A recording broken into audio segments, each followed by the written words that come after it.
మళ్ళీ మనం కొత్త విద్యా సంవత్సరంలో అడుగుపెట్టబోతున్నాం. ఈ సందర్భంగా నేను ఒక 2 విషయాలు చెప్పదలుచుకున్నా.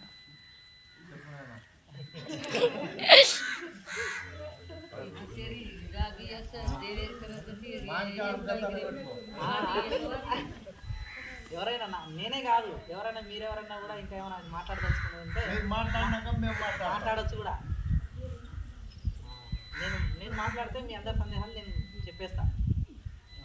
ముఖ్యంగా బాలనాయన గురించి మాట్లాడదాం అనుకుంటున్నాను.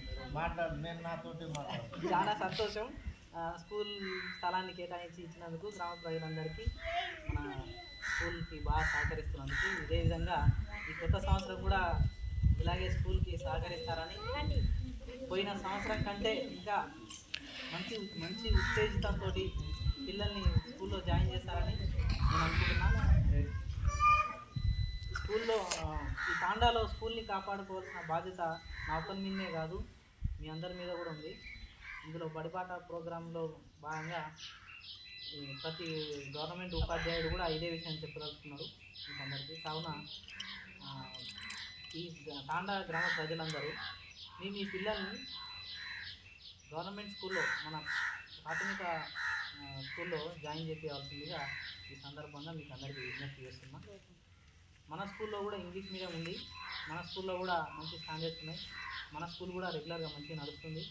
కాబట్టి మీరు పక్క స్కూల్కి ఇంకా ఏ ఆలోచనతో, ఏ దృక్పథంతో వెళ్తున్నారో మరొకసారి మీరు ఆలోచన చేసుకోండి. స్కూల్ ఒకసారి తాండాను పోయిందంటే మళ్ళీ స్కూల్ని తెప్పించుకోవడం చాలా ఇబ్బంది అవుతుంది. ఈ దిశగా కూడా మీరందరూ ఒకసారి ఆలోచన చేసుకోండి. విద్యార్థులకి ఉచితంగా బట్టలు, ఉచితంగా మధ్యాహ్న భోజనము, వాళ్ళకి కావాల్సిన అన్ని సదుపాయాలు గవర్నమెంట్ కల్పిస్తుంది. దాంతోపాటు మంచి విద్యను కూడా అందిస్తుంది. ఇలాంటప్పుడు స్కూల్ని మనం ఉన్న అదృష్టాన్ని పోగొట్టుకున్నట్టు అవుతుంది దీని కానీ పోగొట్టుకుంటే. కావున స్కూల్ పోకుండా మీ వంతు కృషి చేస్తారని నేను ఆశిస్తున్నా. ఇంకో విషయం ఏంటంటే, నీ దగ్గర పర్సనల్గా మాట్లాడుతున్నా లేకపోతే ఈ విషయం మాట్లాడుతున్నా? సరేలే, ఓకే. ఇంతటితో నా చిన్న ఉపన్యాసం.